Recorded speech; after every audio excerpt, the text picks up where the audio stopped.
Hello, everyone. Welcome to Celsius 233, your go-to place for fiction book summaries. Today, we will explore The Depths of Flatland by Edwin A. Abbott. Flatland, a romance of many dimensions by Edwin Abbott Abbott, first published in 1884, is a unique blend of mathematical exploration and social satire. Set in a two-dimensional world inhabited by geometric shapes, the novel introduces readers to a rigidly hierarchical society where social class is determined by the number of sides a shape possesses. Through the protagonist, A Square, the story delves into the limitations of perceiving reality through the lens of one's dimension, ultimately serving as a critique of Victorian society's closed-mindedness and class structures. Plot summary. In a world as flat as a sheet of paper, there lived beings shaped as lines and polygons.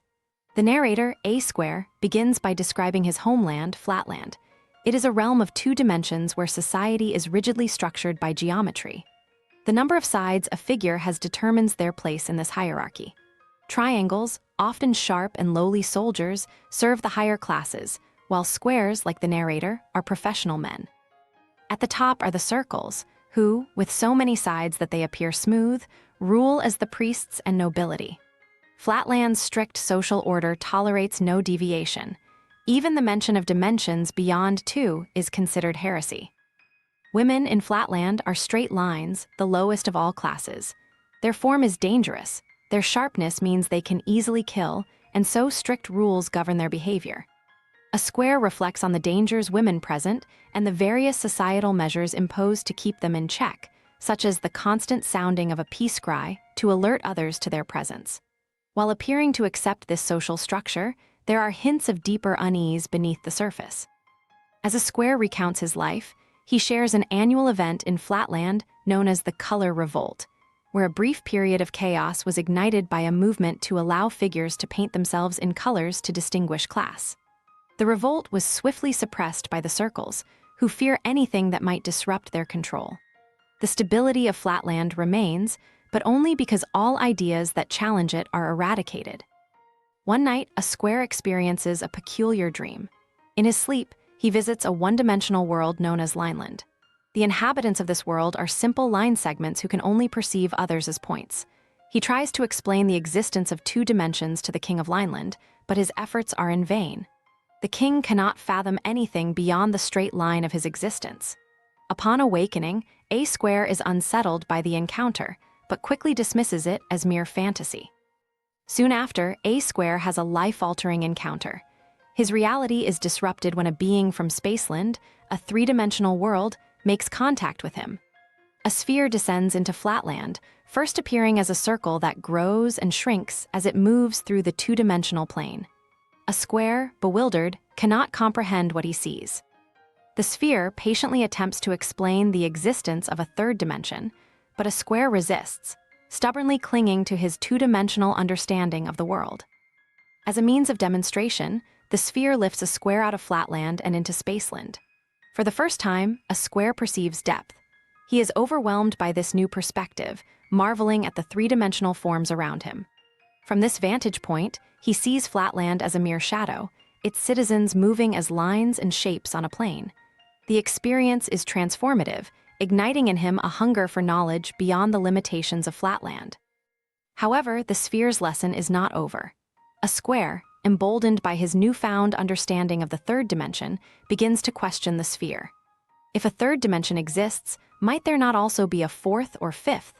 The sphere, affronted by such an idea, dismisses a square's questions and refuses to entertain the possibility of higher dimensions beyond his own. It becomes clear that even the enlightened are bound by their own limitations. Despite the sphere's rebuke, a square returns to Flatland with a broadened perspective. However, his attempts to share his revelation with others are met with scorn and disbelief. He tries to convince his fellow shapes, starting with his own family, of the existence of the third dimension, but they mock him as a madman. Even his own grandson, who is particularly intelligent, finds it impossible to grasp the concept of a world beyond two dimensions. Determined to spread his newfound knowledge, a square takes his case to the highest authority, the circles. Surely, he thinks, the ruling class will be able to understand.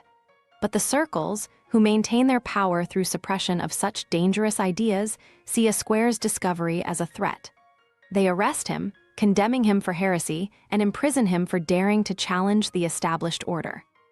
In the confines of his prison cell, a square reflects on his journey and the truths he has uncovered. Despite his punishment, he remains steadfast in his belief that the third dimension exists. Though his body is confined, his mind is free, soaring across dimensions and imagining worlds beyond the flat plane of his birth. He holds on to the hope that one day, Flatland will awaken to the reality of dimensions beyond their own. But for now, he is alone in his knowledge, a visionary in a world content with ignorance. As time passes, a square grows resigned to his fate, yet the experience of Spaceland lingers in his mind. His imprisonment becomes a metaphor for the limitations imposed by society, not just on physical freedom, but on thought itself. He resolves to continue thinking of the possibilities beyond, knowing that while he may not live to see it, others may one day break free of the flat constraints that define their world. He envisions the day when all of Flatland will rise above the two-dimensional existence and embrace the infinite possibilities that lie beyond. Hope you enjoyed that. If you want more, explore other amazing works by Edwin Abbott. You know where to find them? Check the description or Celsius 233. Remember, while our summaries capture the essence, they can never replace the full experience of reading the book. If this summary intrigued you, consider diving into the complete story, buy the book, and immerse yourself in Edwin Abbott's original work. Bye-bye, take care, have fun.